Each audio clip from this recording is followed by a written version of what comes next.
Welcome back to the channel, where we break down the science of self-mastery, discipline, and high-performance success. Today, we're diving deep into something that almost every single person struggles with: how to get motivated, and more importantly, how to stay motivated. Think about it. How many times have you started something with fire, only to lose momentum a few weeks later? Maybe it was a fitness goal or a business idea or a new habit. You felt unstoppable until suddenly you weren't. And that's when the doubt creeps in.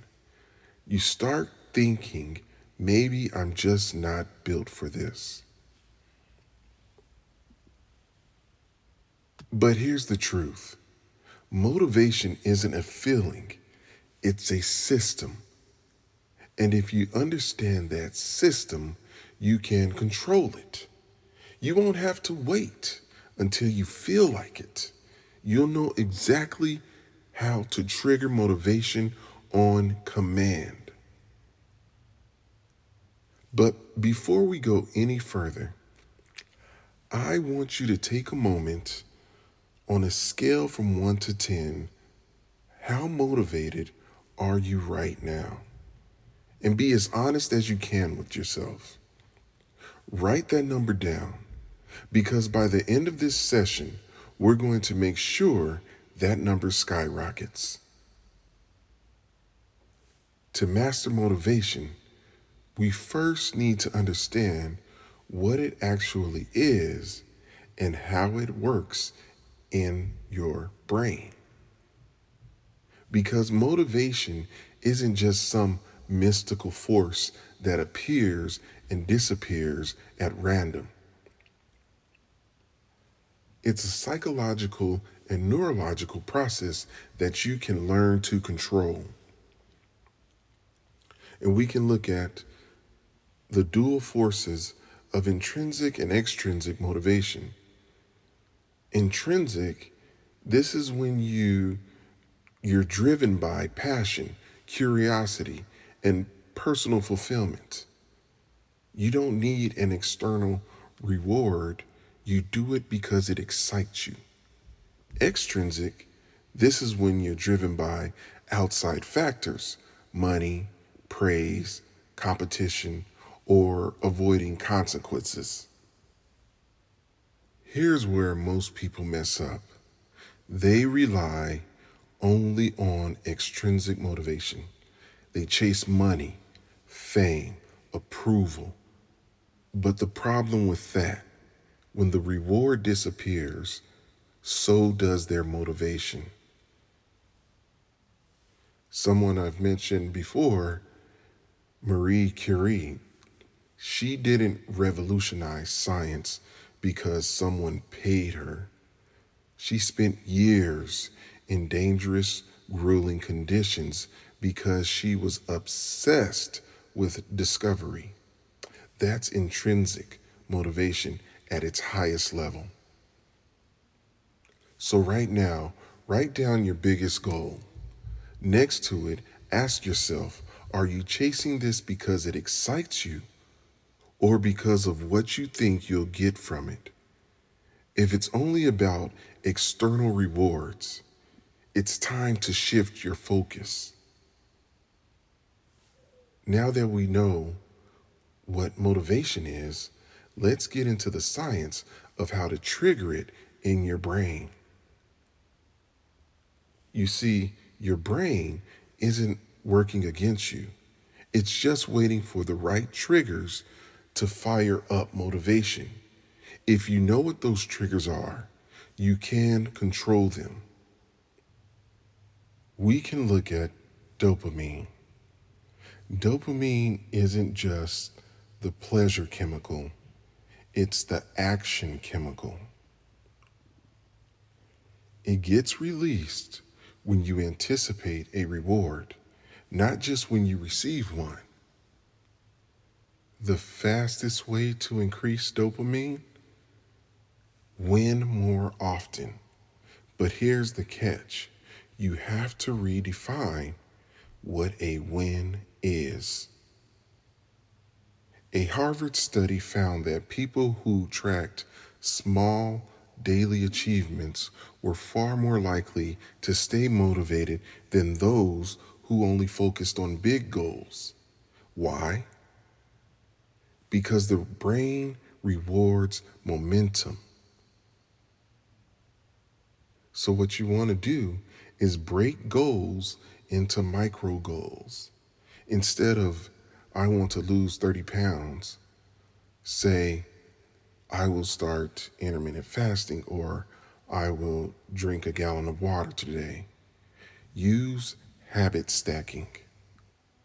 Pair a new habit with something you already do. Celebrate your small wins. Even if it feels minor, acknowledge it. This reinforces dopamine production. Pick one long-term goal. Now break it into the smallest possible step you can take today. That's your first win.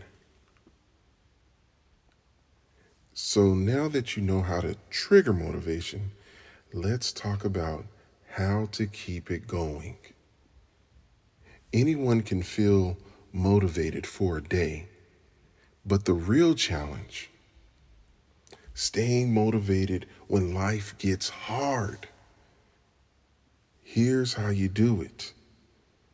One way is the 5-second rule, and I'm pretty sure you have heard of it. Mel Robbins' research found that if you don't act on an idea, within 5 seconds, your brain will talk you out of it. Count down 5, 4, 3, 2, 1, and then move. Another way, the pain reward system. Your brain will either move toward pleasure or away from pain. To stay motivated, you need both. Make failure painful and success rewarding. Look at Novak Djokovic. Djokovic didn't just train physically, he trained his mind to see losing as unacceptable. He rewired his brain to hate giving up more than he hated hard work.